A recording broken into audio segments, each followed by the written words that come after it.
Now we have a really special guest here today, and I'm going to bring him up right now to the podium. We have a great treat. Please welcome Councilman Tom LaBonge. Good afternoon, everybody. It's great to be here in such a historic location. To be with someone from a family has done so much for filmmaking and for the world. Because the thing about films, it does change the way you perceive if it's a great movie, if it connects with people. Just like a relationship that we have with our family and friends. If we strive for greatness, it will only nurture more greatness. God bless your father's memory and all the work. And when you spoke about the issue of interracial marriage, you think of how impactful that's been for so many people's lives because of that movie. So let's hear it for Stanley and his memory up in heaven, swinging down. Stanley Kramer, I like to do that. And also, it's so nice to be here at 5800 Sunset Boulevard, because before 1928, all you would see in movies is it silent, and then they became talkies on this lot. Did you know you're on a historic lot? That talking films first started here in 1928? Did you know that, young lady?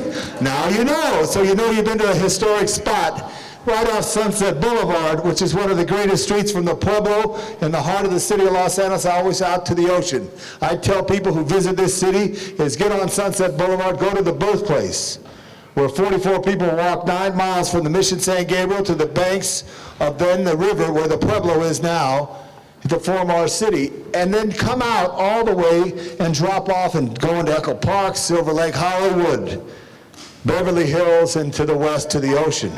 But when you get to the ocean, you get to this film, because the film is all about what's in the ocean. And let's always, every day, it's a blessing every day. Remember the people of Haiti, remember the people of Chile, and this very, very dramatic influence that the earth has. Absolutely. And there will be another earthquake in Los Angeles, in Southern California, so be prepared. Have family plans. I don't mean to scare you, but I want to tell you that happens in the world that we live in, because it's the earth. But without film, it doesn't happen. And without Kat Kramer, we're not here. So I'm pleased on behalf of the mayor of the city of Los Angeles, Antonio Villaraigosa, as well as my colleague Eric Garcetti, to salute Kat for her wonderful work. And Kat,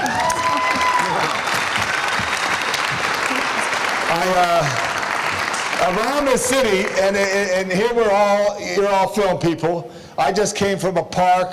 We're honoring someone, Jerry Chambers, who's retiring, and he was a coach. Now, where Jerry Chambers is special for you hoop fans, he was the Laker who was traded to the 76ers to bring Wilt Chamberlain to LA. After he gave up playing basketball, he was a coach at a field. Now, to connect Hollywood, that was the coach, Denzel Washington's kid all went to Pan Pacific. That's the Hollywood connection. The point is, whether you're a coach or a filmmaker or a producer, you're influencing people, which is so important. And I, Kat, want to salute you with this commendation on behalf of all of us for saluting you for the great work. Let's hear it for Kat Kramer.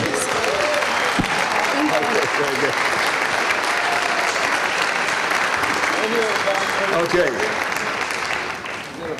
And I also want to tell you, Kat, I have a little campaign too to buy 130 acres west of the H in the Hollywood sign with the Trust for Public Land. Go to the Trust for Public Land. If you can, help us out. We're going to not let that land be built on up there, so Hollywood always has that beautiful mountain there. Now, Kat, anybody who hasn't made a film or hasn't built a house or a church or a temple or anything doesn't know how hard it is to do anything. Very difficult challenge to make a film. But you support somebody very special who's nominated. And to be nominated is very special. And we hope all winners win, because they got nominated. But you're going to introduce these special people right now. Let's bring Kat back right now, Kat. Thank you so much. I have to call all the filmmakers of the Cove that are here today: Luis Sahoyas, Fisher Stevens, Charles Hambleton, Mark Monroe. Everyone, please come up here. And Joe Chisholm from OPS. Everyone who was involved with the Cove. Mark Monroe, we have something special. Do you want to take this? Yeah, I just want to say, when you put a team of people together and It all comes right from here, from their heart as filmmakers. So on behalf of the City of Los Angeles, again, I want to salute all over the Cove with these great commendations. Each of them will get one later with your name on it, so you can have it for your collection. The Cove. Thanks, Tom. Thank you.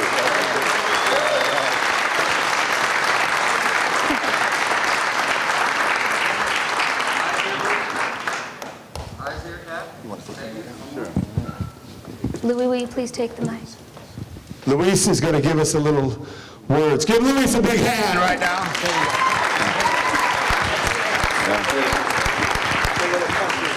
You know, the director John Ford said that making a movie is like painting a picture with an army, and I had a really good army. Really great, dedicated group of people to make this film. Well, I don't like to talk too much usually before we show the film, but I run the Oceanic Preservation Society, and the intention of me and my buddy Jim Clark creating that was to give the oceans a voice. And every time we win an award, it makes the voice a little bit louder. And I do feel like we've already kind of won by just being nominated. But to me, the Cove is a microcosm of what's going on in the oceans. Through plundering, pollution, and acidification, we're destroying all life in the ocean, from the greatest whale to the biggest whale to plankton. And 2 out of every 3 breaths you take, you owe to plankton. It generates far more oxygen than all the rainforests in the world. We're losing that. So this movie to me is sort of a metaphorical journey as well, but it's also very real. The Black Ops team that we put together to penetrate the secret cove, I mean, it took a lot of courage. It's going to take a lot of courage to get to the next level to figure out how we're going to do to stop it. To me, the film is the most powerful weapon in the world. I call it a weapon of mass construction. You drop a bomb, you kill people, you make a good film, you might have some allies. When we were making this film, the joke on the set was the people in Taiji that actually went there to the Cove. The joke on the set was, we're all professionals, just not at this. And we came back with an extraordinary story that these guys, Mark Monroe and Fisher Stevens, put together, and it told an amazing story. Now, Rick O'Berry's not here, the hero of our story, but he's really the soul of this film. And the essence of this film to me is not just that, the horrors that are being done in Japan. It's that the real lesson here is that one person can make a difference, and a few people together can change the world.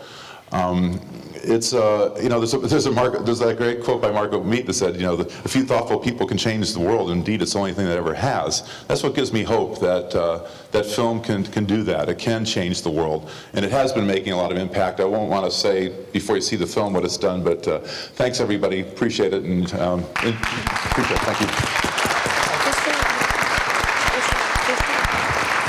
Hi, I'll just say too, Luis said everything pretty eloquently. This was, when I saw the footage and Louis showed me what him and Charles and Simon and people you're about to meet did, I thought they were maybe the craziest people that I would ever get to work with, so I had to take advantage of their insanity and their passion. And Rick O'Berry, you are going to have the pleasure to get to know, who has become one of my absolute heroes in life. And I just want to thank these people standing here, Mark and Charles and Joe and Dave Rostovich and Louis and others who aren't here, for giving you this film you're about to see, and I hope you enjoy it. And I think you'll all look at the oceans and at even maybe your dogs or cats a little differently after you see the film. So enjoy. Thank you. Thank you, Kat. Hey, Charles. Hey there, I'm Charles. I guess I'm not going to use the podium either, but first of all, Karen and Kat, thank you so much. In the spirit of Stanley Kramer, who, by the way, just didn't make those 2 films, Bless the Beast and the Children and Guess Who's Coming to Dinner. He did about 50 of the world's most socially conscious films. So this film is in the spirit of Stanley Kramer for sure. And so thank you, Kat, for recognizing that. And hopefully it can create some change, and has started to create change. And Tom Labange, I want to tell you a little story about Rick entering Taiji. I'm not going to give away much of the movie, but the mayor of Taiji had given Rick O'Barry, who was Flipper's trainer, the key to the city of Taiji. And he told us that when we arrived there. And then I was sitting in the car with him. I said, Rick, it looks like they've changed the locks. He's like, yeah. So anyway, thank you guys for coming if you haven't seen it. But it does show that individuals can make a difference. And there are a lot of really good organizations involved that are here. LEAF, Leaders in Education, Action Films. Sea Shepherd Conservation Society has done an amazing job. Paul Watson has shut down program. They haven't caught anything in the last 3.5 weeks at all. I got an email from them the other day, and Surfers for Cetaceans is also here, so we'll get a word from all these guys, and it is everybody getting together and making a difference. So thank you so much for watching. And Mark? Hi, I'm Mark Monroe. I'm the writer of the film. I'll be very quick. I know the headliners here have already spoken. I do want to say I want to thank Louis for his tenacity and his whole group for getting the footage, for coming back with something remarkable. I did not go to Japan, but I felt like I did after spending 4 or 5 quality months in an edit bay looking at it all every day. I want to thank Fisher Stevens for having the vision to make this into more than just a documentary, or at least that's what we try to do. I very much believe, and I know he does, that these films can be cinematic. They can be like a narrative. They can take you on a ride. And so I hope that's what we did, and I hope you enjoyed today. Thank you very much. Thank you all so much. I just can't tell you how pleased and honored we are that you're all here today.